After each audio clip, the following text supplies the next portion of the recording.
Yo, All right, let's bro. do it. Yeah. Welcome Rap back to the Rap drugs. Drugs pod. Rap drugs. Suck a big D. Rap drugs. Yeah. Thanks for joining the cartel, guys. We're flipping that, I guess, audio dope, like Currency would say. That coke for your ears. Yeah. You can't stop listening because Yeah. it's blowing your friggin' mind. Yeah. Well, Just like that we're pure less like cocaine would. less like Currency though. He's more like cocaine for your ears, where we're more like DMT for your ears. You know. Yeah, exactly. DMT or like MDMA or whatever psychedelic drugs your choice. Yeah. Yeah, exactly. We're like all of them. You know. We're your little friends. Exactly. If you want to turn something on and go schizophrenic by the end of the hour, Yeah. you chose the right pod. Yeah. Yeah. So yeah, thanks for listening again. We're now pumping out 2 a week, so we kind of had to cut off the Sunday news early. Bring some more of this information to you on Wednesday, so we might be a little behind the 8 ball. We might put out some clips early. Who knows? If you're lucky. But some crazy stuff going on. As much as always, we don't want to be constantly talking about Trump, but he's just so newsworthy, and it's hard not to. Yeah. He's also the president, so. Yeah. The president of the United States of America. Yeah. Yeah. And yeah, Justin Trudeau's kind of also been Important. And fucking up hard. Yeah. So yeah, check out the last pod if you want to hear more about that. Hopefully we got the clips out by Justin now. Trudeau's fired people and getting them laid off so that he can pay his nanny or some shit. I don't know. Exactly. He's trying to tap into $1 billion without working for it. Yeah. Classic schemes. Classic schemes. Canadian slush fund. Yeah. But yeah. We all communists.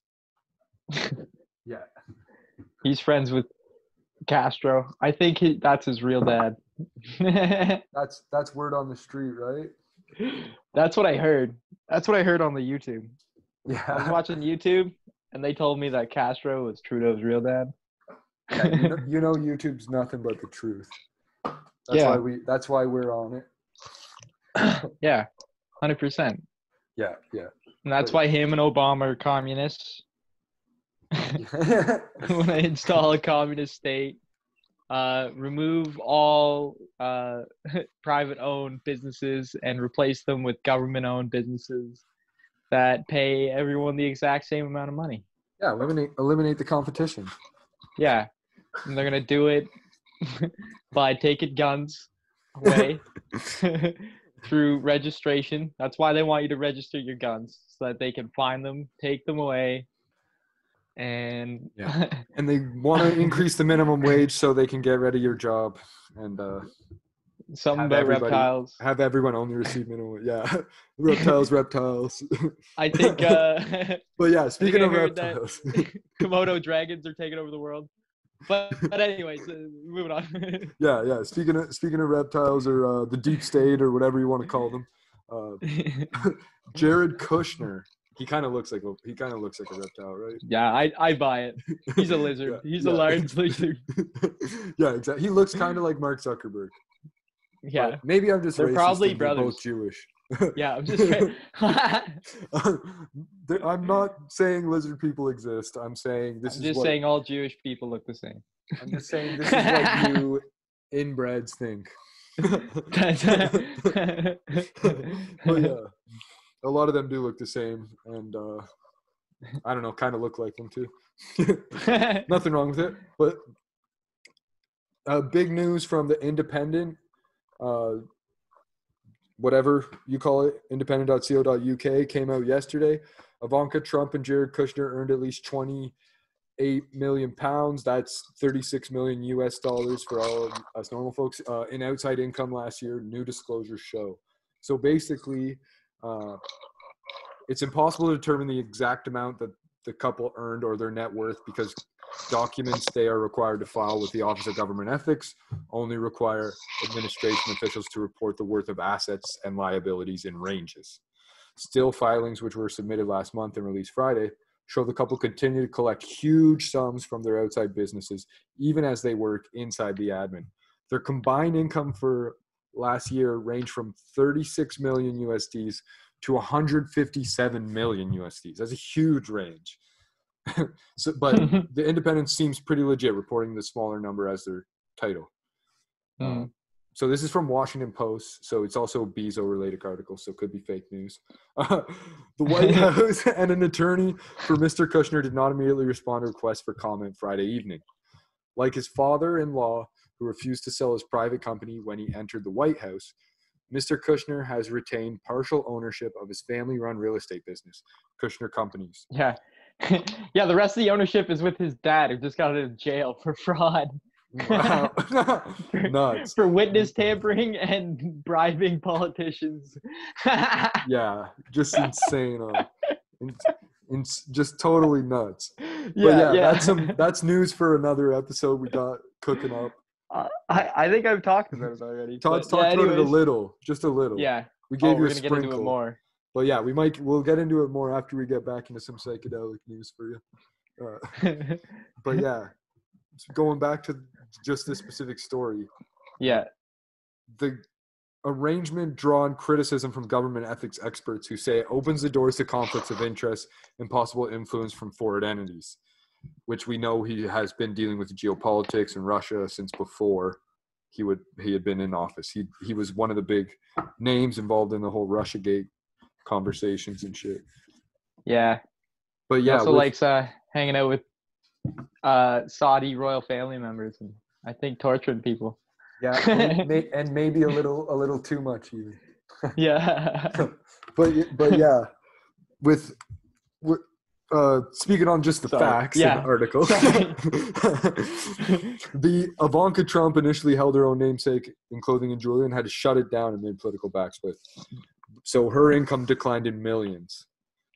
But in 2019, she earned between 100,000 and $1 million in rent or royalties, according to new disclosures.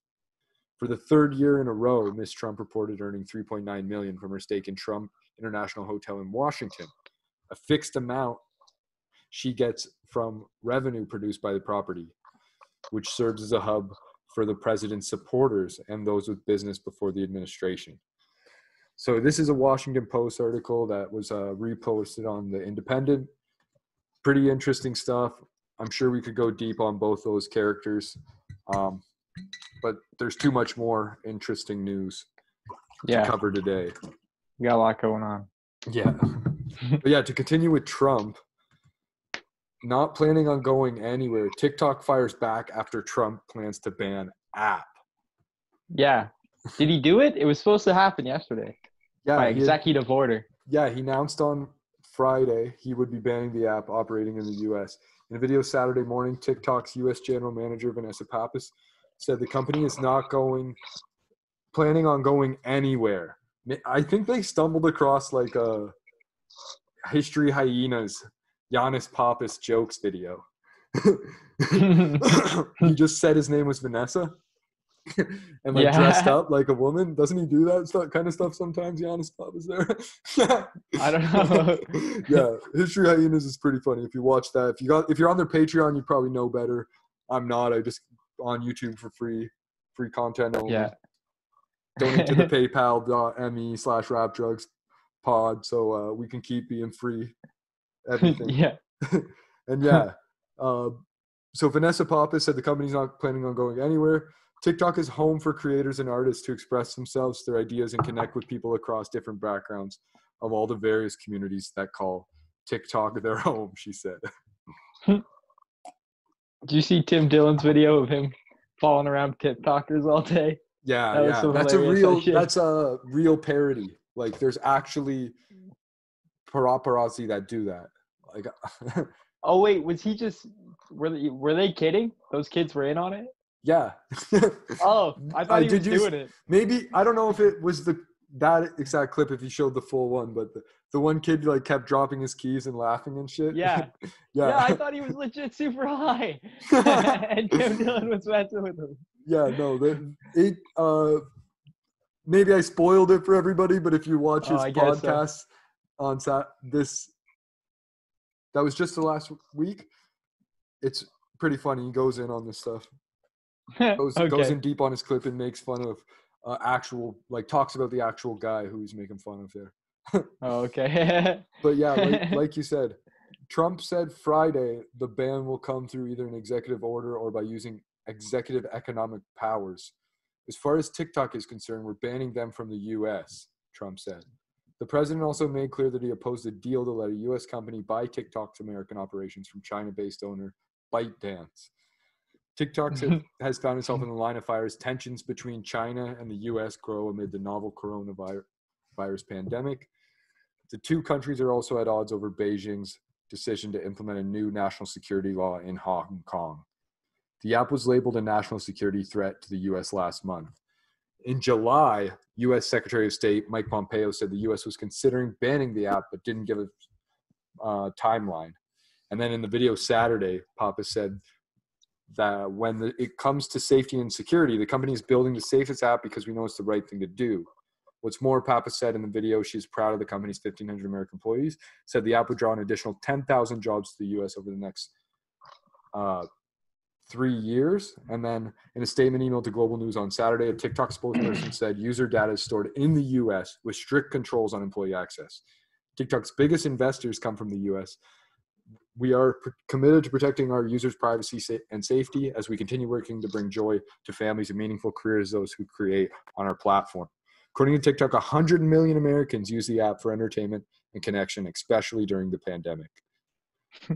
Yeah. So pretty crazy, because it sounds to me like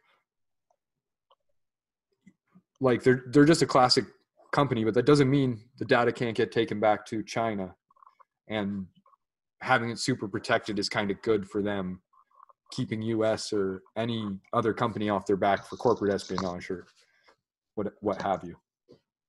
Yeah. So you wouldn't even, if you worked there in the US, you wouldn't even know if you're part of an operation. Oh, definitely. Most definitely. Yeah, just And like you if can you work worked almost anywhere and not know you're part of an operation. Yeah, that's exactly what I was going to say. Just like any CIA front or whatever sort of front company you're working at. But yeah. We're going to go kind of deep on Bill Barr and Pompeo today because of all this crazy China news that's been escalating. And we think there's a new Cold War going on against China. All signs point to yes from the research. That's where the research has brought us. Yeah. Started on psychedelic drugs, but the influence that the intelligence communities had on psychedelic drugs kind of brought us down this rabbit hole. Yeah, because we also kind of like politics, but we're also dumbasses. So we're doing this. Yeah, exactly. And the fans seem to like this. We like that you guys are getting involved, sending us more DMs. No, we don't want to buy your drugs or join the Illuminati. But all the other shit's cool. Yeah. And if you want to email, comment, love. or text us just to say shit, we'd love to report on and get back to you. Yeah, and we'll always answer. We like talking to the fans. Yeah. The legit fans. Exactly. That aren't selling us drugs. Exactly. But yeah, we'll go where the views are. And yeah, we appreciate all the love and views on IGTV too. Blowing up. And on YouTube we're getting some surprisingly quick responses. Yeah, exactly. But yeah. Lots of bots, lots of regular folks too though. Yeah. We've been getting some new subscribers lately, losing some too, probably because we switched up the channel, so it's now the Clips channel only. Yeah. We're just planning on YouTube banning us, so don't want to bother investing too hard into that. Yeah, IG's where it's at. They love us. Yeah. Sometimes. Yeah, so far. But make sure you also follow on the podcast player in case we get banned on both. Yeah. But yeah, let's get into that crazy big tech stuff and why maybe TikTok, the only social media that didn't start in the U.S. is under scrutiny. Yeah, I think that's the most important point here. Like, because there's clearly been a China war brewing. Trump has clearly taken on a more confrontational approach. And here's the thing: is like, yeah, I don't know if a lot of people, no one's really even mentioned this that I've seen, is that this is the only social media company that's become the biggest and didn't come out of Silicon Valley, right? Like China's had other social media companies, but they didn't do as well as TikTok. TikTok is now the most popular, I think. And like I was reading just yesterday, a podcast PR person works in New York, and her recommendation was that not enough people were using TikTok. That all these other social medias, a lot of people know about them, use them well, but TikTok is this growing one that people should be pushing for. She was saying that like last Wednesday. So this is kind of surprising to me, but also kind of makes sense when you think about it, right? Because data is the biggest industry now. A lot of people don't realize that, but it's bigger than oil now. More money in it. Yeah. I mean, from a national security standpoint, yes, I understand it. But from a robber baron, oil baron, tech baron standpoint, I don't agree with it at all. And I think big tech, period, needs to be broken up and under more scrutiny. Well, yeah, I think that's a great true. one to break up, but it's only one app. Like, it's not like Facebook where it's like 10 different apps, or like Apple where it's like every product in your home, or Google or Amazon. I don't agree like what they're doing. I'm just saying it makes sense. Yeah, like I understand why it's happening. 100% it makes sense. China Cold War kind of scenario where, and like, it's exactly what you'd expect even without the Cold War. Yeah. Like they've done this to all sorts of farmers around the globe. Why not do it to tech too? Because like this is like what I see as like basically a data embargo. Like you don't want to put a direct embargo on the Chinese economy, you know, but we can't accuse them openly like Russia and shit. Yeah, and but this is kind of like if we exactly we need to work with them manufacturer wise. So we go after like their big company, and I don't know, whatever Trump's gonna do, ban it for national security reasons, which I don't think there really is national security reasons. I think this is more just about the economy, and it's more excuse. Just people. Yeah, it's a good excuse for them to support their donors in Silicon Valley. But you bring up a super good point about the economy, because like the market right now is purely flying high on U.S. tech companies. Like, so if TikTok outpaces any Facebook app, Snapchat, these things are going to fall by the wayside as soon as TikTok starts selling ad space, if they haven't already been selling tons. Like, but enough about our views. We're going to get into Business Insider's opinion column, tear up some else's views. You guys can tear up in the comments below, or DM or text us, or comment on our IG stuff. Tell us how much you hate us. Dislike the video, whatever the fuck you're into. We'll get into a roasting battle. Yeah, we'd rather you say roast us, I'll roast you. We'd rather you roast us below than dislike, but if you want to just hate and not get roasted, we don't blame you. So Business Insider talks about the whole Congress and big tech slamming. Amazon CEO Jeff Bezos, Facebook CEO Mark Zuckerberg, Google CEO Sundar Pichai, and Apple CEO Tim Cook testified before Congress on Wednesday about how they use their market power to destroy competitors.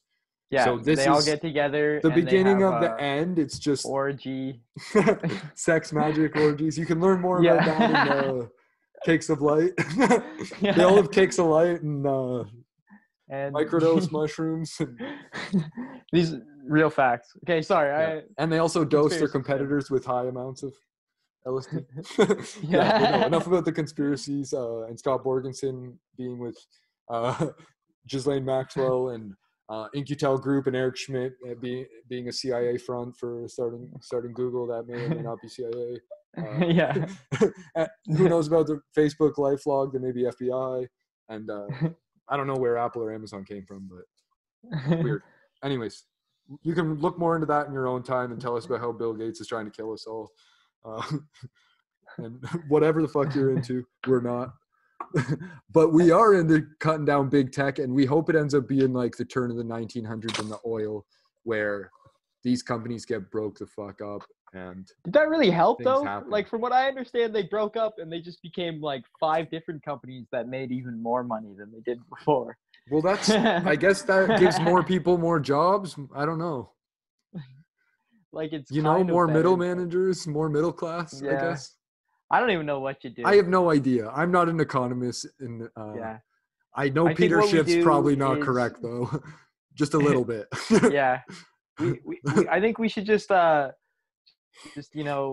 like arrest and kill all the CEOs of all these companies and then make them public. That's what I'm for. I think just you need to like the tax rates are they're too penalizing for people at low levels. Like, how about everyone under $500,000 or under 200,000 pays 10%, and everyone once you go over 200,000, you pay an extra 5%. And then over 300,000, an extra 5%. Over 400,000, 5%. Like, you realize like there is some people that are going to have to make the money, and if it's $1 million and they're paying that much tax on 100,000, that's going to be a lot more money than taxing 10 people for 10,000. Yeah. Yeah. It's just weird that the tax rate isn't more exponential curve at a higher income bracket. Yeah, I know. It's just, it's not weird. It's just like corruption. It's to prevent money laundering. Yeah. I guess it's because a lot of this taxation is like, oh, well, I'm just going to send my money to Ireland and the Cayman Islands and buy yachts and super boats and own stuff in corporations instead of personal assets and shit. Yeah, I know. And then it is what it is. Granite you can't force them to do it because then they'll just move or something. Yeah, exactly. I don't Granite know. Realty LLC. It is what it is. It's all just bullshit. Yeah, exactly. But yeah, I want to hear more economists and less politicians. We should just vote for our favorite economist to run the country, and have some doctors in there too. It's the thing I about think Joe Rogan talked about economists that before. though. Like I don't even think they don't know shit. Like they're just, the economy is just such an abstract thing to me. I don't think it's really like you can't figure it out. It's like a question of life, religion. Yeah, I feel like anyone a fad, knowing what fads are going to be next. Yeah, I feel like anyone who sits there and pretends like they know and the answer or what they should do next is a fucking idiot. Like they're full of crap. They have no idea. Yeah. But yeah, I 100%. I just think the way people are about equality with everything, they need to be super focused on equality with government. Like we need the politicians to all be equal representation of different ideas and different types of people and occupations and classes and educations. Like I think equal representation at the political level is very important. And you can kind of, once it happens there, you can kind of force it upon everywhere else. And company policies will naturally be ahead of the government creating these laws. So like woke people, focus on fixing the government, not destroying it, not taking it down. Yeah, no, I totally disagree. You agree with Peter Schiff? I think we should burn down these buildings. Yeah, I'm a total anarchist. See, here's the problem. Here's what I think. I think there's Todd doesn't like people. The Black Lives murals. Black Lives Matter murals. No, not at all. Oh my God. No, I don't even know what you're talking about. I love them. He doesn't like statues either, though. Yeah. I don't like symbolism. He's not down for any government spending. I'm not down for groups or symbolism. Yeah, fair. But yeah, what were you going to say about the riots or protests? I don't know. Sorry. It was going to be a joke and it was going to be funny, but now I feel slightly racist because you said the mural thing. Yeah, I got you. Roasted. You tricked me and I forgot. The only podcast where the hosts make each other less funny. But yeah, to get back onto track about this whole tech thing, because we're kind of talking about shit we don't know or understand, and get, like Joe Rogan says, like, don't listen to us. You should listen to the podcast, but don't like take what we're saying and be like, this is genius. Like, vet it against someone else, and then maybe it is genius. Probably. This is all unfiltered. That's basically what we're saying. Yeah, it's probably all fucking genius. Like I'm not gonna lie, but Yeah. get it validated. We're telling you to think about what we're saying. That's because we're not idiots. Exactly. Morons pretend like we they have respect. facts. Yeah, exactly. We respect your intelligence. Yeah. FBI intelligence. Yeah. But yeah, unlike other tech hearings, this one had minimal grandstanding, and the politicians came prepared because it was like a Zoom call. Okay. So like there was no like human energy. Wait, what is this? What are we talking about? There was a Zoom call where like CEOs were all in it, and like all these like tech Jeff CEOs? Bezos, Zuckerberg, Tim Cook, Okay. Sundar Pichai, and like they were eating stuff and like drinking water. Like I don't know. It was like product placement the whole time. No, like they only had specific labels. No. Oh no, they were just doing their regular thing. They always have pistachios and water going. Yeah. Oh, doing the Mark Zuckerberg. Yeah. He was eating like pretzels too or something. I don't know. I'm not like an analyst like that. Well, I analyze sports. It gets that really thirsty. True. Dry mouth is a symptom of clones. Yeah, you need to keep them hydrated. Yeah, exactly. With the clear oil. They don't have time to actually do these fucking meetings. Yeah, they're out there having real like secret backroom orgy meetings. Exactly. They did these meetings in the middle of the night sometime. Yeah. Yeah. In a field with robes and a child. They just had they're full of cakes of light, they're snacking on cakes of light. Yeah. There's like a little kid underneath the table while the Zoom call's going on both sides of the call, the politicians and the big tech guys. Mark's like, hey, Jeff, pass me the adrenochrome. Shoot it right in my mouth. They're beside each other. No, Mark Zuckerberg's on a fucking wakeboard with his fucking huge ass fucking holding the other guy's computer. And his fucking Joker paint on his face. Yeah. Bezos is sitting there hanging out with Steve Jobs. Yeah, Zuckerberg's. Yeah, exactly. Zuckerberg's just fucking on a wakeboard auditioning for Joker too. Yeah. He's like, you think Heath Ledger and Joaquin Phoenix were cool. Wait till Facebook Watch puts out a Joker. I probably stole that joke from someone else, but who knows? All respects to anyone who said it first. But yeah, the tech titans didn't seem ready for the meeting at all and admitted to doing a lot of offensive things. So that's not a problem. What did they do? I don't know why this opinion piece said that. Like, these guys are just being honest for once. Like, respect. What did they do, though? So I'll go over it quickly. Since Amazon founder and CEO Jeff Bezos went from being another Silicon Valley executive to the richest man in the world, we have rarely seen him worried.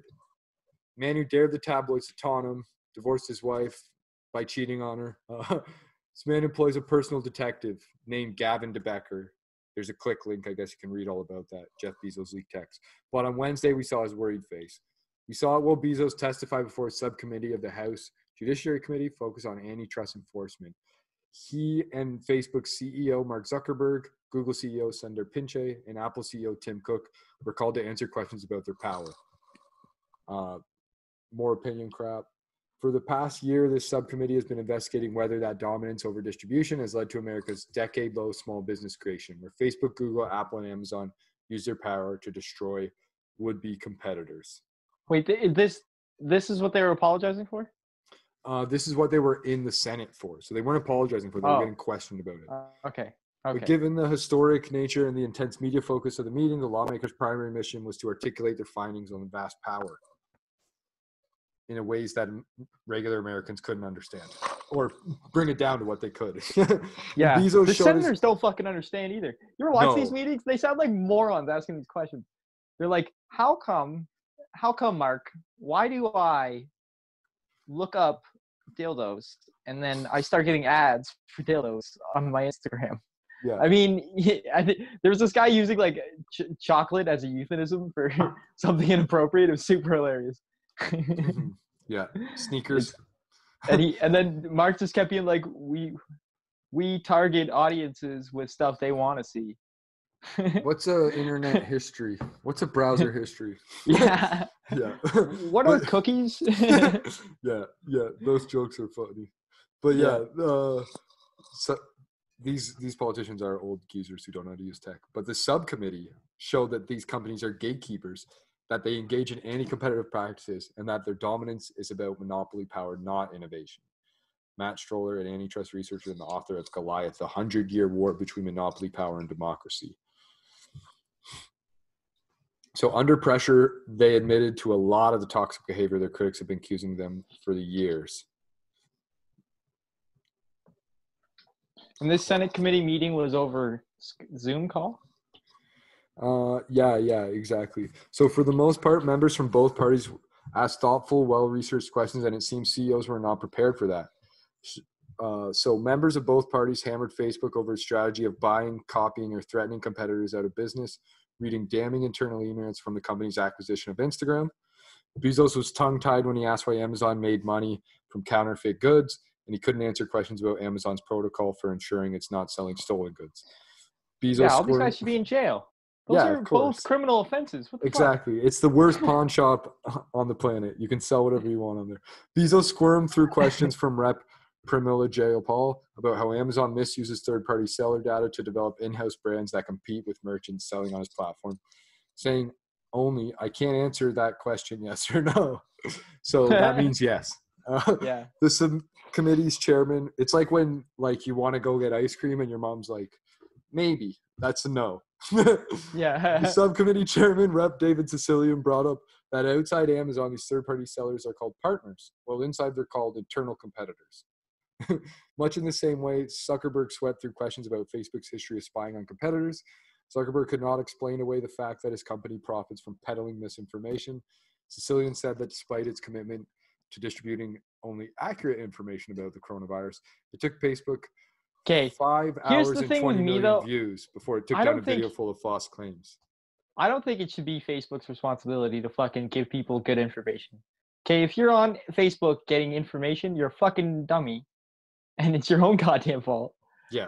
I hate how they keep hammering Facebook for this. Well, they're just making them censor more and more people. This is ridiculous. I definitely disagree, and you're kind of pushing these people to platforms like 4chan where they get together and start agreeing with each other, which is terrible. Yeah. But, who decides fucking what's the correct information anymore, you know? Donald Trump's the fucking president. Exactly. But I think it's kind of hard to have an FCC watch over all the information when anybody can create it and put it out there. So I think, we shouldn't even have an FCC. I think, you're saying, though, they're douchebags. There should be a way, the same way you can say on YouTube or podcasts where oh, this is explicit. There should be that with information, a fact or opinion should be one of the things too. It should always be explicit or not, and then fact or opinion. So you know if what you're watching, because news. But then how do you know news is both? How do you know it's fact or opinion though? Who decides that? The uploader, and then if it's not, the platform could shut it down. So that way, if it's something that could be questioned, the platform just switches it over to opinion. Yeah. So you can have all these fact checkers that'll push stuff out. I don't think getting rid of stuff altogether is right, but I do think fact checking, more fact checking needs to exist. I like that idea a lot, actually. Thanks, brother. But yeah, it's just if you have to, we should get a hold of Mark and see what he thinks. Yeah, exactly. that idea is patent pending and copywritten. Bong Toke Productions 2020. Right here.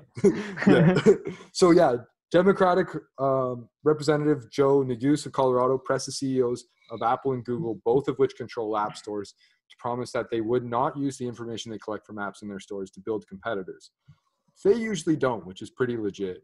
But Apple does charge an insane commission, 30% or something. Yeah. Which is whatever. I mean, got to do what you got to do, I guess. That's overhead costs. Yeah. Maybe. Yeah, they can squeeze people if they want, I guess. Yeah. That didn't get questioned. They're just not allowed to copy you.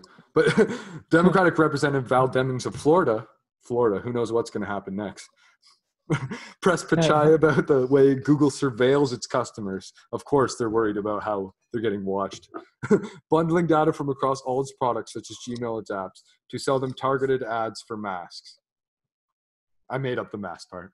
The CEOs were media trained. They knew to try to give long answers to run out the clock. They knew how to evade.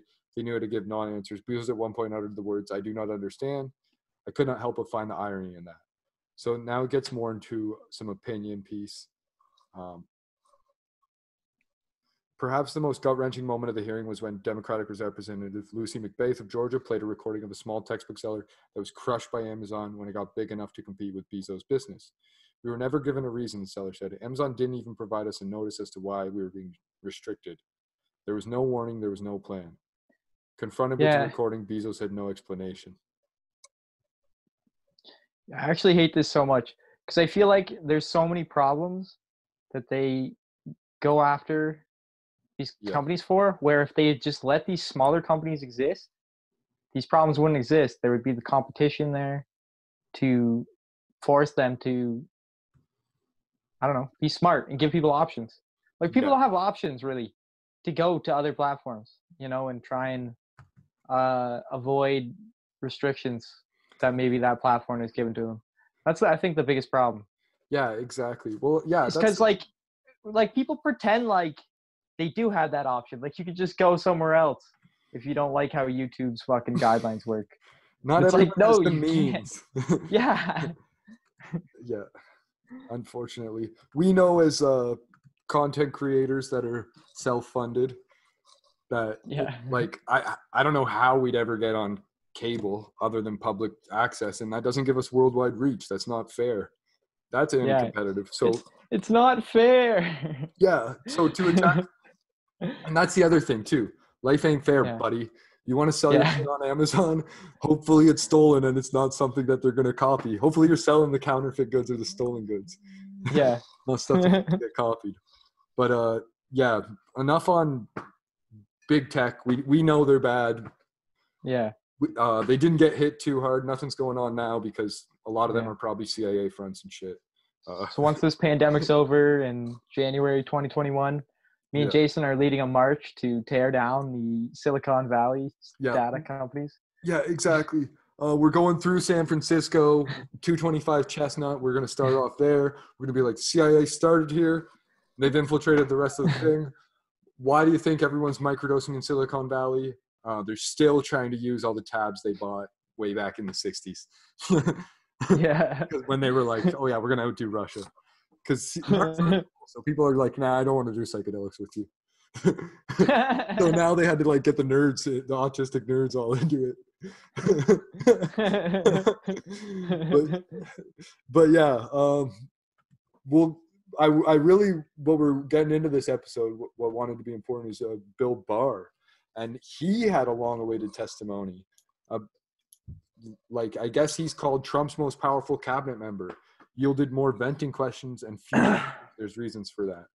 So as a CIA specialist, an interrogation specialist, intelligence specialist, Bill Barr is slipperier than a seal. Like he knows how to avoid answering questions. It's more like a wet snake. You know? Yeah, exactly. And there's a beautiful picture of him smiling with a Starbucks and 2 water bottles and a thing of Purell in front of him. So like you know what that's how he gets so free. Yeah. If you covers himself with the Purell. Yeah, exactly. That's normally coffee as well. And then the water. You got to do all 3. If you don't put the Purell on first, you don't like the water. Your skin absorbs it. That's why you need the Purell and the coffee. You create like a filmy layer. But anyways, you should learn a lot more about water if you watch that Zac Efron series. In like the 2nd episode or whatever, there's this water sommelier. It's pretty crazy. Man, he seems so high during that whole thing. Oh yeah, like high and his whole on crew. Psychedelics. Yeah, for sure. Throughout Europe, they seem stoned to the bone. It's just like during the water. They have no idea what they're even saying. Yeah. Oh, specifically, I thought you meant the whole series because like I've watched 2 episodes. I only seen the first episode. Yeah, the first 2, those both seem like they're stoned to the bone. Maybe not as much in Iceland, but a lot in France. Yeah. Yeah. Speaking of psychedelic drugs. Hey, all you drug fiends and cartel heads. We know you want to support the show, or maybe you don't, and you're just really into drugs. So if you're looking for Rap Drugs Pod and Bong Toke Productions merch, we got you covered. teespring.com/stores/rapdrugs. That's teespring.com/stores/rapdrugs. Hit that rewind a couple times till you get that down in your head, or just copy and paste it into your browser in the show notes below. If you're looking for hoodies, long sleeve and short sleeve tees, and tote bags, we got all kinds made from organic ring spun cotton and recycled polyester. So it feels good on your butt and it feels good in your head. You don't have to trip out thinking you did some slave labor to get those clothes from China, even though probably was also slave labor, but offset it a little bit with environmentally friendly stuff. Well, I've heard from China recently that they've greatly increased the quality of their work environment. Yeah. Foxconn and we all specifically.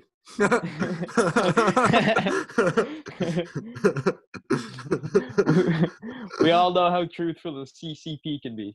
Yeah, exactly. When they updated their coronavirus deaths 50%, they also mentioned this. Yeah. But Turned out that all the unhappy people had died from the coronavirus. Yeah, they were just putting indirect deaths. These people killed themselves because they were upset other people got coronavirus. They still don't know where the 21 million cell phones offline went, but that was probably all just Uyghur Muslims anyways. Yeah. Terrorists. But yeah, we won't chemically castrate you, just make you buy clothing. You can also get stickers, mugs, pillows, towels, and masks. And with the sale of all our products, we do something good. Unlike the Chinese government, we donate a little something to the homeless in downtown Toronto. Like we've always been saying, we're not just kidding around. We actually want to share some of the love with them. So according to teespring.com, the company hosting our store, where you go, teespring.com/store/rapdrugs.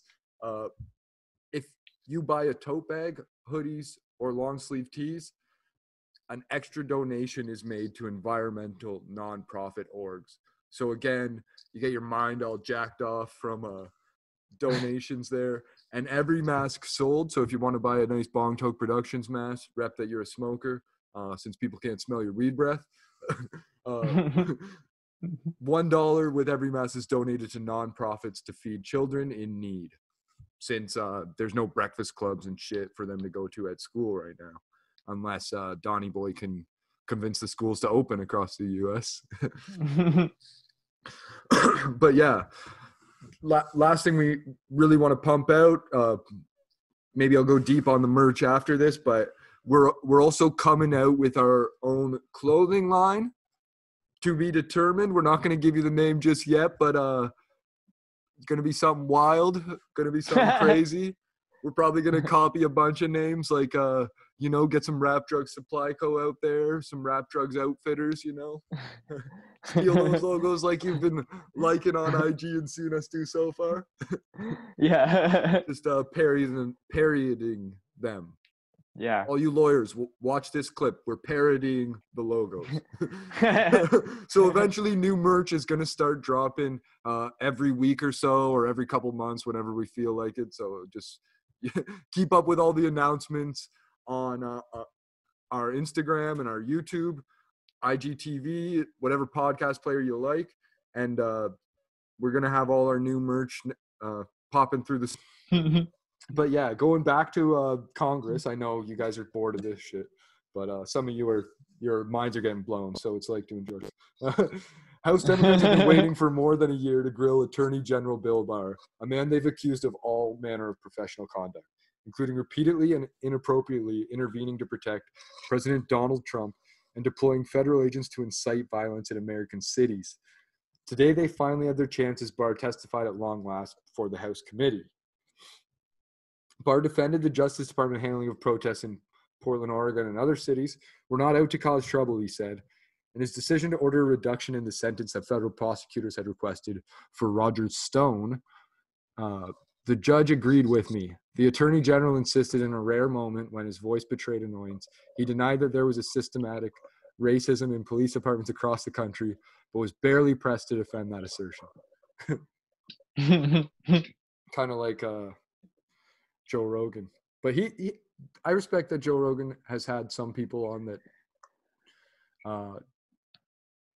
I don't think he's had anyone on that totally hates the police, but he has some people that do agree with the movement, like Joe Schilling. But his brother's also a cop, so.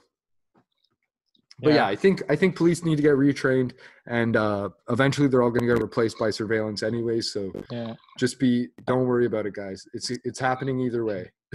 Yeah, there'll be RoboCop soon, and you can worry about that. Yeah, exactly. No one's going to care about the color of your skin except for some sort of AI that is except racist. For the racist AI. Yeah, AI is racist because it's programmed by white guys. Yeah.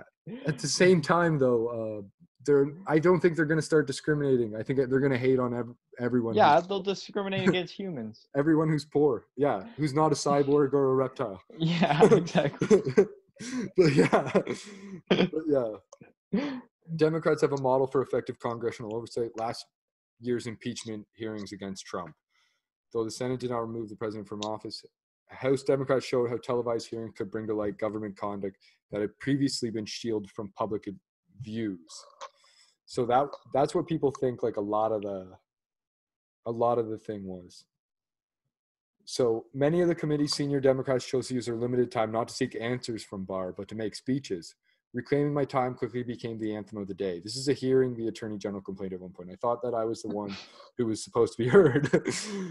So he's like Trump, eh? Me. Yeah. Few of the members who effectively questioned Barr couldn't get very far in the 5 minutes they were each allotted. Disappointing hearing, opened Preet Bharara, one of the two U.S. Attorney Generals in Manhattan that Trump has removed, as well as a former Democratic staffer. And getting worse, he added a few minutes later. After 5 hours of testimony, it's hard to say whether lawmakers have much new insight into the workings of the Justice Department or the actions of its leadership. What were they trying to find out? They were just trying to ask him more on the whole systemic racism stuff and the Roger Stone stuff. Like, I don't think he could even answer that. Like, what the fuck is he supposed to say? Yeah, we got ridiculous. Racist people that fucking work here. Yeah. We have don't know where to get other experienced people who aren't racist. Yeah. And this was the thing that the Democrats are so bad at. I know your story, Representative Hank Johnson of Georgia told Barr at another point, interrupting the witness before he could complete a thought. I'm telling my story. That's what I'm here to do, Barr replied. So constantly, like, you need to just let these Republicans put their feet in their mouth instead of stopping them from doing it. Yeah. Yeah. And if they can answer questions smartly, like, they can answer questions smartly. Like, you don't have a leg to stand maybe on. They have a good answer. But yeah, the end of the article goes, if the Democrats' impeachment hearings were an extraordinary example of congressional oversight, today's hearing marked a return to normal, and it showed. One of the House impeachment lawyers, Daniel Goldman, formerly of the House Intelligence Committee, even criticized the Judiciary's Committee questioning of Barr today. Senior Democrats have mused about impeaching Barr, but today they chose to subject him to standard questioning as opposed to a more focused, more rigorous, and less overtly political interrogation. So yeah, like the slippery snake he is, he got away. Well, I don't know. I feel like they were trying to pin him. Yeah, definitely. For some shit that's just like everybody's fault, you know? It's like, you guys, it's not like you guys are making bills to change the laws. Like, you're the fucking people that write the laws. He's just the guy that sucks at enforcing them. I don't know. I don't think this is his fault. It's systemic racism. Or he has steady answers. Like, that seemed like a silly thing. Definitely. But the only thing that's hard to argue with is that he has been a part of the Department of Justice like his entire career almost. Yeah. Yeah, he's also racist, just like all his friends. Yeah, exactly. Yeah, and his brother's a Catholic physicist, whatever that is. Yeah. But yeah, he was born in 1950. Means he's not good at his job. Yeah, yeah, exactly. He grew up at New York City's Upper West Side. Went to Corpus Christi School, and then his father was headmaster at Dalton School. He did the Jeff Epstein thing. That was kind of cool, hiring him and helping him get into stuff without an education. Yeah. But yeah, Barr moved to Washington, D.C. after he got his Master of Arts in Chinese Studies at Columbia in 1973. Who? Bill Barr. He studied Chinese arts? After high school, he attended Columbia University where he majored in government with a Bachelor of Arts. He did 2 additional years, a Master of Arts in Chinese Studies in 1973. Sounds weird. Sounds super weird. Yeah, and while at Columbia, Barr opposed anti-Vietnam War occupation protests by students on campus. So you need to know your enemy. Oh, that was like him infiltrating. He did that government course. They recruited him, and they were like, "Okay, go into the arts program." Well, Donald Barr is his father like hooked up Epstein. Like he's from an intelligence family, but yeah, that's why his brother's a Catholic physicist. Like what? That's the most political job title I've ever heard. That has nothing to do with politics. Like he's a religious scientist. Like what? Yeah, whenever they just need religious people to have a smart guy in their corner, he just puts out the information. Yeah, whenever they need to prove the physics of creationism and Jesus, like he'll do it. Noah's Ark. Yeah. Yeah, but so yeah, he definitely knows his enemies. He's had it out for China since the 70s, maybe since he was born in the 50s. Yeah. But yeah, from 71 to 77, well-attended graduate school. He worked for the CIA. Summer intern for the first 2 years. And then he did law school even while he was also in the CIA. After graduating from law school in 77, spent 1 year as law clerk to Judge Malcolm Wicke, who was an ambassador to Uruguay. And after that, he joined the law firm of Shaw, Pittman, Potts, and Trowbridge, now Pillsbury, Winthrop, Shaw, Pittman, a crazy big firm, I guess, that does a lot of shit in wherever it's called, Washington, sorry. And then, yeah, he was there from 78 to 82 and then from 83 to 89. So he took a year off to serve as Deputy Assistant Director for Legal Policy on Domestic Staff as Reagan White House from 82 to 83. So who knows what he did for Reagan. Crazy stuff. Yeah, it's probably helping them smuggle cocaine and shit. Exactly. And then so that they can arm rebels down in South America, Contra. Yeah. All of it, he was just filling in doing non-China stuff for now until he got to like live out his dream. Like most of us who go to higher education do. Like you start an entry-level job, you do what someone else wants to until you get to like call the shots. Yeah, he's just like everybody else. Yeah, exactly. So yeah, his buddy George H.W. Bush, the classic CIA man himself, maybe the dad, eh? Yeah, H.W. Holy fuck! Brought him into the U.S. Department of Justice as Assistant Attorney General for the Office of Legal Counsel. And then in May 1990, Barr was appointed Deputy Attorney General. And what does it say? After August 1991, then Attorney General Richard Thornborough resigned to campaign for Senate, and Barr was named Acting Attorney General. 3 days after Barr accepted that position, 121 Cuban inmates awaiting deportation to Cuba seized 9 hostages at the Talladega Federal Prison.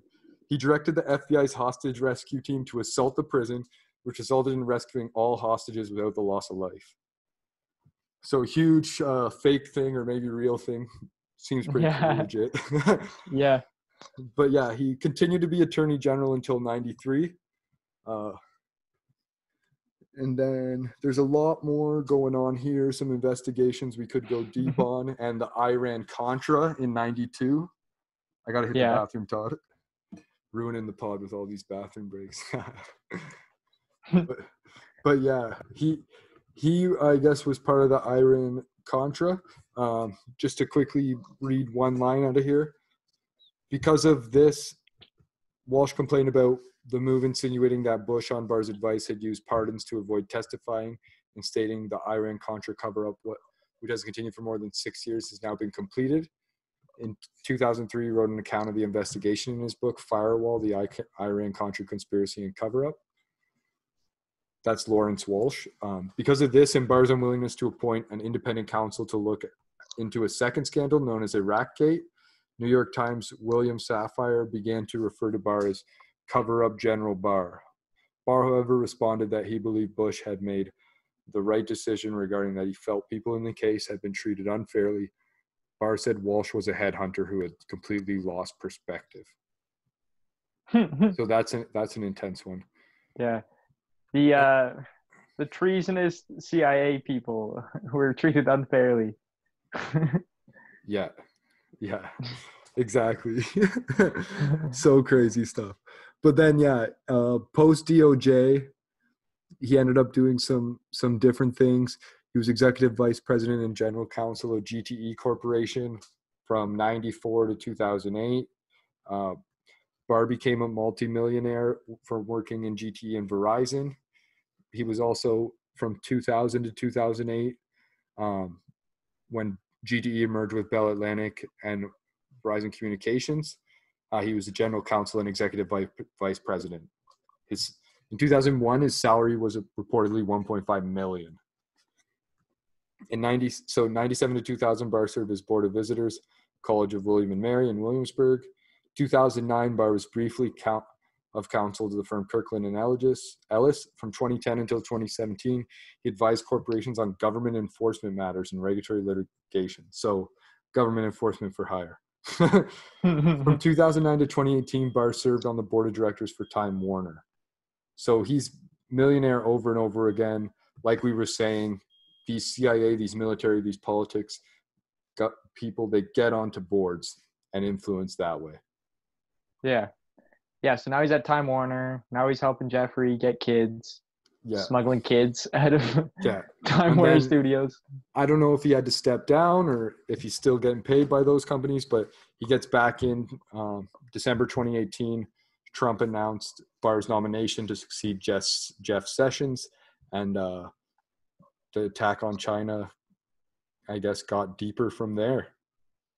So finally gets to live out his Master of Arts, gets to utilize that master's educations. Lots of spying, some origins on the Russian investigation, that was all going down then. Plenty of criticism, plenty of crazy political positions. If you want to get into the rest of his Wikipedia yourself there. So super nut stuff. But yeah, just to go over his brother super, super quick. He does theoretical particle physics and cosmology. He's an alma mater of Columbia University and got his PhD at Princeton University. He's born in 1953. So he's professor emeritus of physics at the University of Delaware, a member of its Barrett Research Institute. In 2011, he was elected Fellow of American Physical Society for original contributions to Grand Unified Theory, CP violation, and baryogenesis, physical process that is hypothesized to have taken place during the early universe to predict baryonic astronomy. I don't know what that is. That it's the imbalance of matter, baryons, and antimatter, antibaryons, observed in the universe. Wow, so he's deep. But yeah, to speak on his Catholic stuff, I'm just going to read this quickly. Barr, a practicing Catholic, writes and lectures frequently on the relation of science and religion. Since 2000, he has served on the editorial advisory board, now the advisory council of Economical Religious Intellectual Journal, First Things. His writings also appeared in Commonwealth, National Review, Modern Age, bunch others. In 2002, he gave the Erasmus Lecture. In 2007, he was awarded the Benemeriti Medal by Pope Benedict XVI. In 2010, he was elected a member of the Academic of Catholic Theology. He also president of the Society of Catholic Scientists. So it might be a way to get paid, but He also does books on science and religion, the myth of conflicts, explanations, the believing scientist, essays on science and religion. So just maybe a way to sell books, a marketing angle. Who knows? It's a front so they can smuggle their drug money through their books. No one's buying those fucking books. Well, who knows what the books are really about? Because the father, Donald Barr, that is really where the Epstein-Donald Barr connections, conspiracies kind of go deep. We didn't touch about this in the last one, so I really wanted to bring it up now. Donald Barr is Bill Barr's father. He worked at Dalton School in New York City and is rumored to be the guy who brought in, what's his brother? Epstein. But if you listen to our OSS stuff, we didn't mention this. Donald Barr was an Office of Strategic Services agent as well. Yeah. During World War II.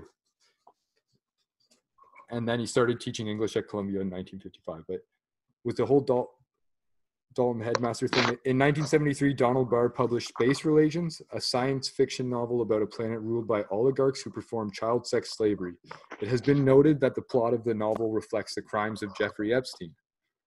So it's pretty crazy there. Yeah. So New York Post from August 16, 2019 had a crazy, deep dive on it.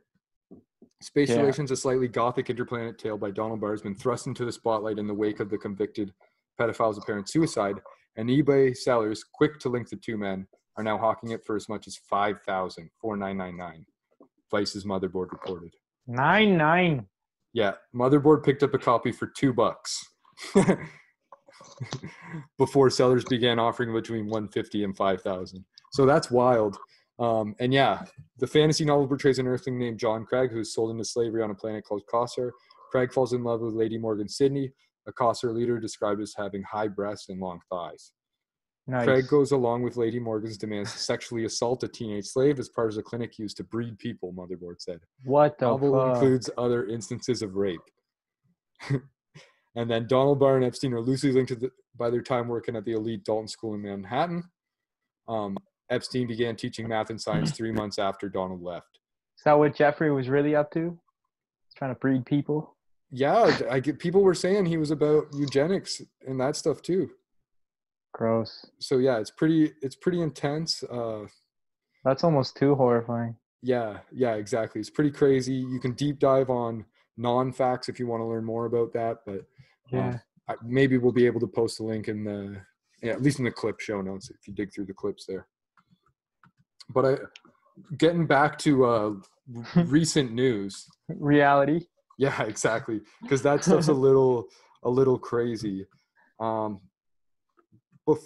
Before I get into an Al Jazeera article and Mike Pompeo's thing. News from Qatar. Yeah, exactly. We're going to save Mike Pompeo's wiki a second. We're going to get into him, a CIA brethren of Bill Barr. Yeah. And yeah, they did the Iran-Contra. Now what they're up to is delaying the election. So I don't know if oncrime.com is a super trustworthy site, but legal experts erupt after Mike Pompeo says Bill Barr will determine whether to postpone the election. And Donald Trump's basic Thursday morning question about postponing the 2020 general election was given new life. Can a president delay the November presidential election, Mr. Secretary? Senator Tim Klein asked during a Senate meeting.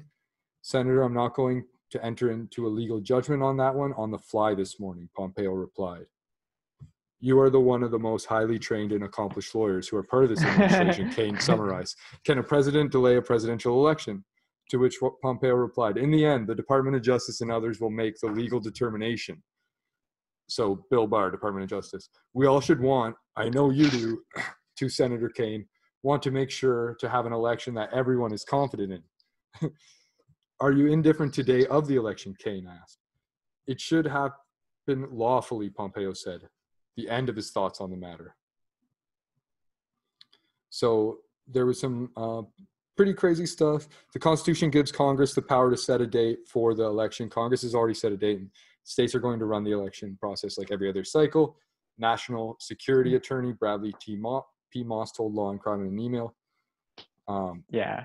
And Well, then there was some tweets on the response, referring to different parts of. I don't know if it was. I guess it wasn't in that article. I thought it was later in that article. Maybe I was reading a different one, but it was basically explaining how maybe I was listening to Bernie Sanders or something. But it's Probably. not really up to the federal government when elections happen. Like every state votes for their representative. Yeah, It's up to exactly. the states. It really has nothing. He can't do that. Like he can delay. I don't know. Maybe when the count happens, when it's over, or he can try. Sounds like it's up to Congress, really. But when everyone votes, is up to when they want to vote. Yeah. Can't stop that. Exactly. Crazy stuff there, but it is what it is, to be expected from these guys. Yeah. But yeah, for other news on Pompeo, also last week, which is crazy, this guy's really shaking the boat too. He's attacking China, saying the tide is turning. Pompeo called China's Communist Party the central threat of our times and lauded Trump's administration approach.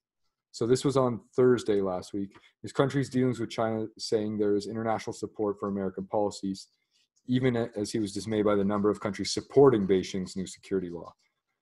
So we all know there's been rising tensions from Washington and Beijing with tit for tat stuff. Who knows what will happen with this whole TikTok thing, the Huawei thing, all these trade sanctions or tariffs, whatever you want to call them. Maybe China shouldn't have put their country so close to all our missiles. Yeah. But Pompeo's big thing is he noted the difficulty of forming an international alliance, given China's economic strength. He said he was surprised and dismayed at the number of countries that backed Beijing's crackdown on the autonomy of Hong Kong. Also, at the committee hearing, Pompeo declined to directly address reports that Russia offered bounties for killing U.S. soldiers in Afghanistan. The proper people have been aware of every threat to our soldiers on the ground in Afghanistan. See, that annoys me. It's like the United States does that all the time. What the fuck? We're out trying to kill as many Russian soldiers too through terrorist affiliates. It's not a secret. I don't know why they run these stories just to trick people who have no idea. Yeah, exactly. It was a Foreign Relations Committee hearing, so just trying to get out some quotes and stuff. Yeah, grasping for straws. Yeah, but yeah, committee Democrats released a report this week harshly criticizing Pompeo's tenure at state, saying he had harmed diplomacy by leaving jobs open for months, treating career diplomats poorly, and promoting a culture of retaliation. So yeah, which is Trump said he's going to drain the swamp. So attacked the Democrats very well with bringing in Pompeo. So yeah, not really too much to say there other than he's touting himself. We see the Chinese Communist Party for what it is, a central threat of our times. Their vigorous diplomacy has helped lead an international awakening to the threat of the CCP senators. The tide is turning. But he doesn't even know, or maybe he's not aware, there's a documentary on Netflix called The China Hustle. That is what actually opened my eyes to this stuff long before I What's that? considered Trump's tariffs. There's a Netflix documentary called The China Hustle. Oh, you're just saying you've seen them as the largest threat for a long time? I think everyone has. Yeah, I don't think this is a surprise. Yeah, it shouldn't come as a surprise unless you're insane. Dumbass. Yeah, a total dumbass. But yeah, to go deep on Mike Pompeo, a total dumbass. Yeah. He was born in 1963, so he's he's like the Todd to me with Bill Barr, the younger rapscallion. He's an American politician, diplomat, businessman, and attorney who since April 2018 has served as the 70th United States Secretary of State. He's a former United States Army officer and was director of the CIA from January 2017 till April 2018. Alan Dulles, anyone? So who knows what kind of assassins I thought he was still, not have been. He's not the director anymore? What does he do now? He does the Secretary of State now. But from 2011 to 2017, he was a member of the House of Representatives for Kansas. So he must have lost that seat or something. That's funny. And then got into the director of the CIA part. He's also that's why a member Trump of the gave him that Tea Party job. movement. Yeah, of course. And Donald Trump nominated Pompeo, with the Pompeo succeeding Rex Tillerson after his dismissal. Rex Tillerson, an oil tycoon who came in at the start of Trump's whole thing. Was the previous state guy. Yeah, Secretary of State, exactly. Yeah, I remember that. That was fucked too. I was like, Yeah, what the it was hell? crazy. Straight up Yeah, just like an oil baron. some ExxonMobil executive who'd been that for And his whole life. I think he got fired because he was like he was like, Trump, you can't just go around killing Yeah, everybody. he was trying to be good about geopolitics. That's right. but yeah, Pompeo's a different breed. He's from California. His father was of Italian ancestry. His paternal great-grandparents, Carlo Pompeo and Adelina Tolis, were born in Pacentro, Abruzia, and emigrated to the United States in 1899 and 1900, respectively. He went to Los Amigos High School, played forward on the basketball team, finished first in his class from the United States Military Academy at West Point, where he majored in engineering management, so built for business. But then he ended up 86 to 91 serving in the U.S. Army as an armor officer with the West Germany-based 2nd Squadron, 7th Cavalry, 4th Infantry Division. So basically helped tear down the wall and probably control people's thoughts on both sides of that. Before becoming a cavalry troop executive officer with the squadron maintenance officer. In 94, Pompeo received a Juris Doctor from Harvard Law School, where he served as one of the 78 editors of the Harvard Journal of Law. So CIA influencing over Harvard Law there.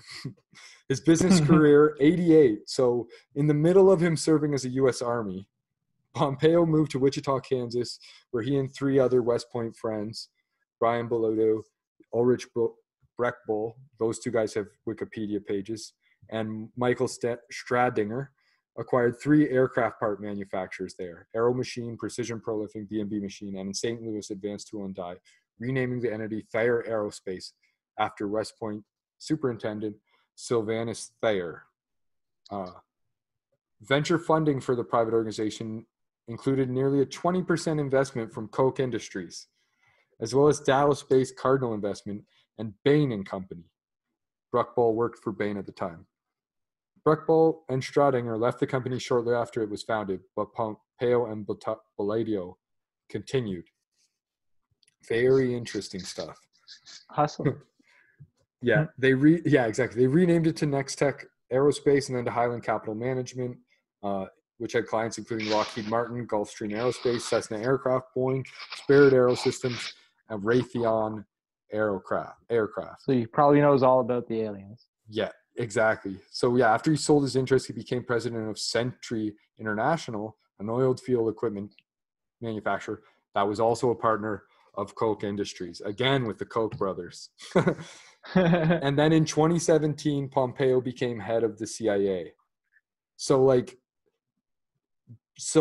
he basically just worked for business, this random company that the Koch brothers backed, with a bunch of aerospace and weapons manufacturers, and then became head of the CIA. So so he was probably after being in West Point and the military, but living in U.S.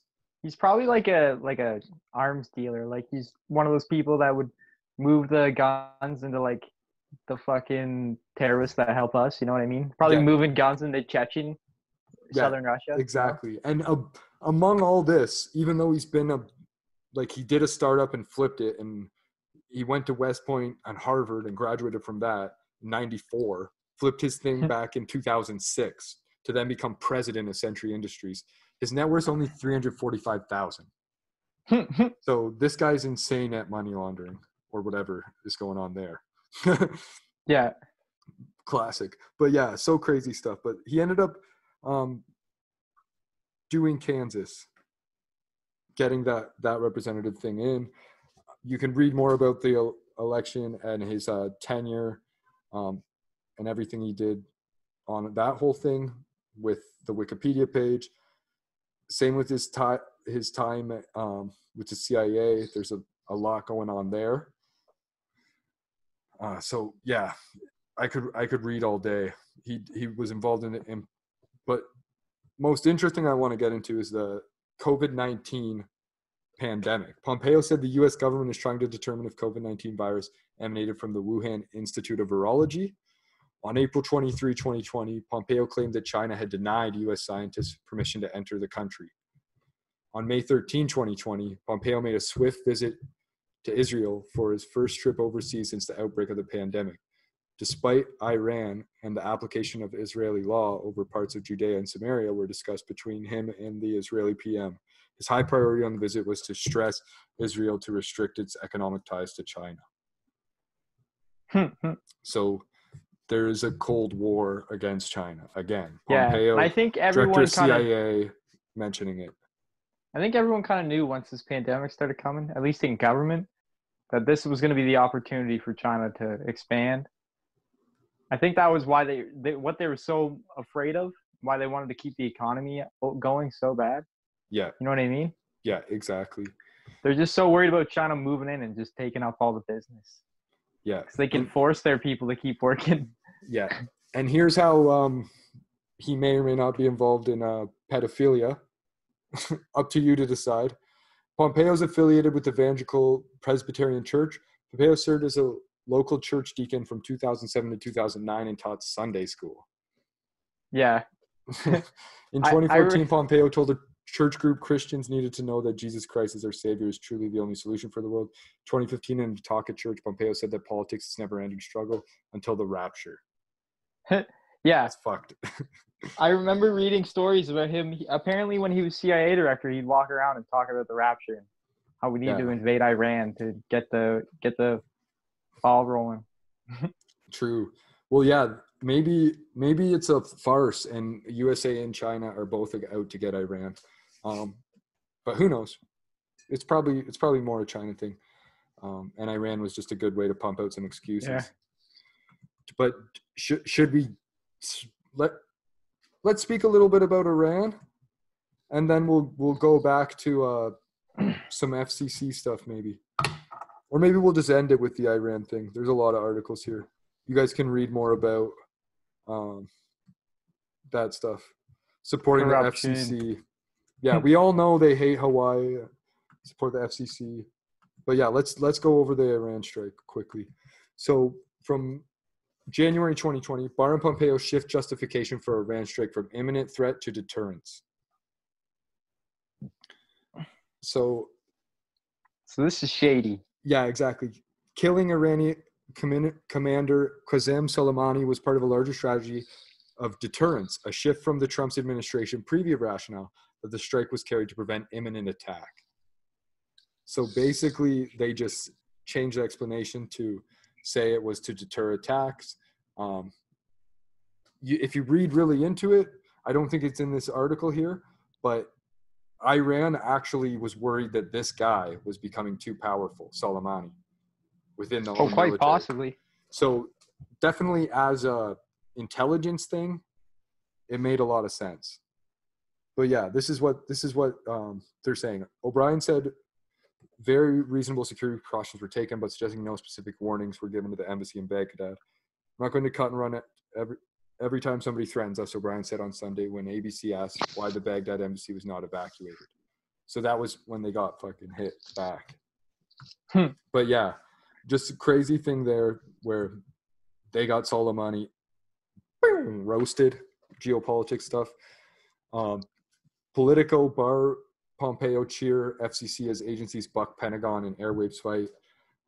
They were divided over Virginia company's 5G wireless proposals, which defense officials say could foul GPS service nationwide. So this is just a Politico thing that we'll post this stuff in the show notes here. But yeah, the Pentagon scoffed at Legato's plans, contending that they would cause severe interference with GPS signals that are critical to the military. I don't think it goes too deep into the technology on it. But the airwaves debate reflects mounting tensions in recent years that have pitted the FCC against several Trump cabinet agencies, as well as an administration leadership gulf that has failed to stem the chaos. Trump had promised a national spectrum strategy by last summer to help firm up the nation's 5G game plan, but that hasn't materialized. And the Commerce Department's National Telecommunications and Information Administration, what a long name, which is supposed to help mediate administration fights over airways, has lacked a permanent leader in the last year. So basically the FCC had to come in and fight the good fight. A lot going on there. Yeah. Over my head. But then, this is the oldest news I just wanted to cover before we end things up. In October 2019, came out October 1st, new reports reveal a wider role for Barr and Pompeo in impeachment scandal. Attorney General and Secretary of State both reportedly took part in contacts between Trump and foreign leaders. So some crazy ass news going on there. Again, these two guys with CIA ties having effects on geopolitics and handling Trump, right? Sounds of it. An effort in recent months by Donald Trump to rewrite history of 2016 and set up a 2020 re-election was more geographically sprawling and reliant on day-to-day participation of top cabinet members. Bill Barr, Attorney General, and Mike Pompeo, Secretary of State, collectively participated in contacts between Trump and leaders of at least 4 foreign countries, according to multiple reports. Those contacts were variously aimed at producing stories that could damage Joe Biden, Trump's potential 2020 opponent, or producing stories that could undermine the U.S. intelligence community assessment from 2017 of Russian election tampering in the last election, the report said. So everyone's going to get ready for that wave storm where Trump brings up the Ukraine stuff again and Biden's son stuff again, and possibly sway the election in his favor. But Barr and Pompeo, since we just covered, they've been brought in since after Trump started, from replacing guys who Trump had that were super businessmen. Now these guys are CIA businessmen. So very interesting. Seems like intelligence has definitely infiltrated Trump's office hard. And probably. We know that Bill Barr was in the office back when George H.W. Bush was there. Yeah, who also used to be ex-head of the CIA. Yeah, exactly. So one of the first. These CIA guys like to work in pairs, right? Yeah. But yeah, Barr and Pompeo, whose vast portfolios nominally run from administering criminal justice in the United States to securing international alliances and combating threats abroad, have separately tried to distance themselves from the avalanching revelation that Trump's conduct of the matter of state has apparently, in significant proportion, been devoted to the pursuit of the president's personal bugbears and ambitions. So Barr was previously reported to be surprised and angry to find his name mentioned in a summary call between Trump and the Ukrainian president. While Pompeo, when asked what he knew about that phone call, replied that he had not seen a copy of the whistleblower document that flagged it. I haven't seen the complaint, he told ABC News. In fact, Pompeo reportedly took part in the call, according to the Wall Street Journal, citing a senior State Department official. For his part, Barr flew to Italy and to London to ask for help in investigating the roots of the Russia investigation, the Washington Post reported. Trump also asked the Australian Prime Minister Scott Morrison for help, and Morrison agreed to assist, something confirmed by the Australian government. So crazy.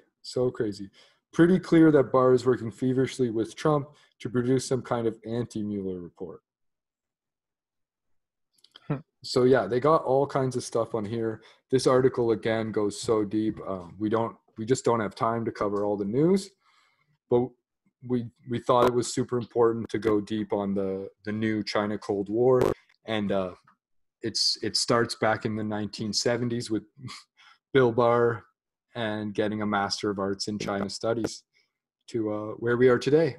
Maybe he knew it was coming back then. I'm sure they always seen them as a threat considering the size.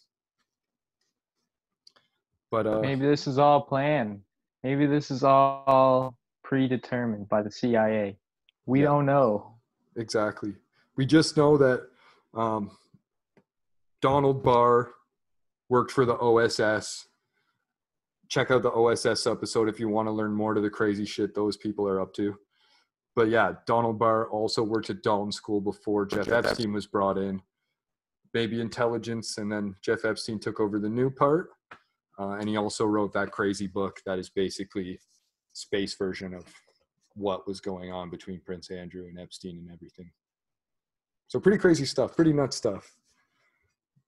Barr, Pompeo, the U.S. government, Trump. Like we said, we hate to bring them in to the news, but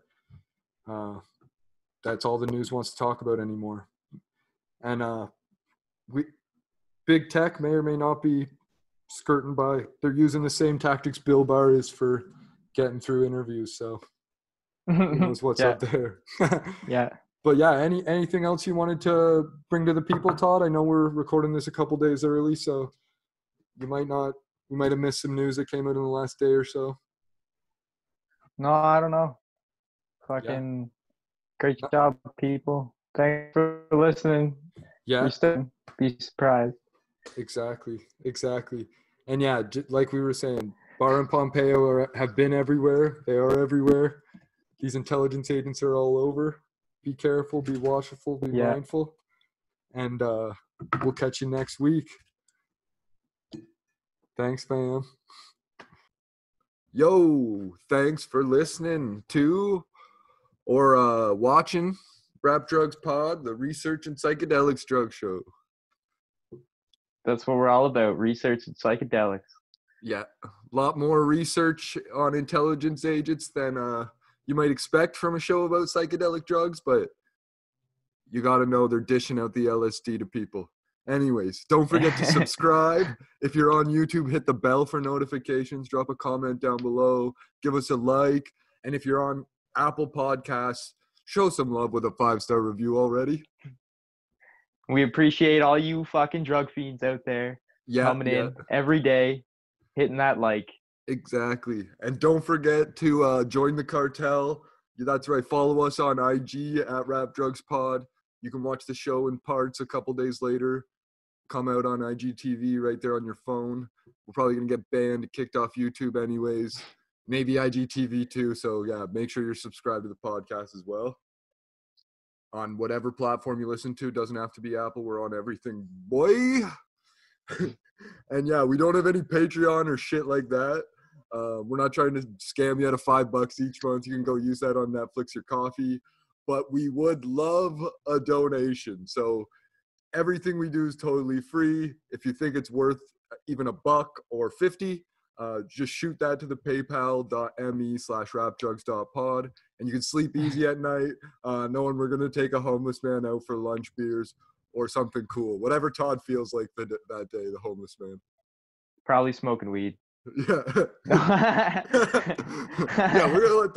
it's gonna be 2 against 1. Whatever me and Todd vote, homeless guy's gotta do it with us if he's want to participate.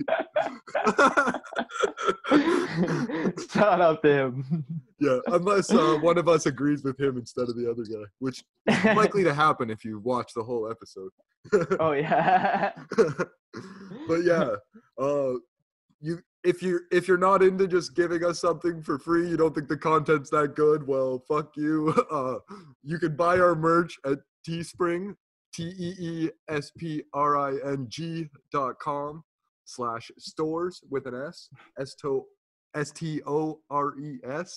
STORES/rap drugs. That's RAPDRUGS. Yeah, play that back a few times, hit that 15-second rewind. Teespring.com/stores/rap drugs.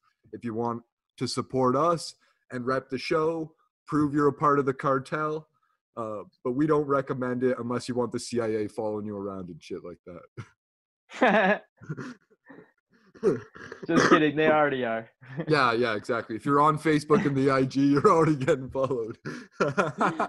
They already know what you're gonna do today before you do. Yeah, exactly. They got the thought police working.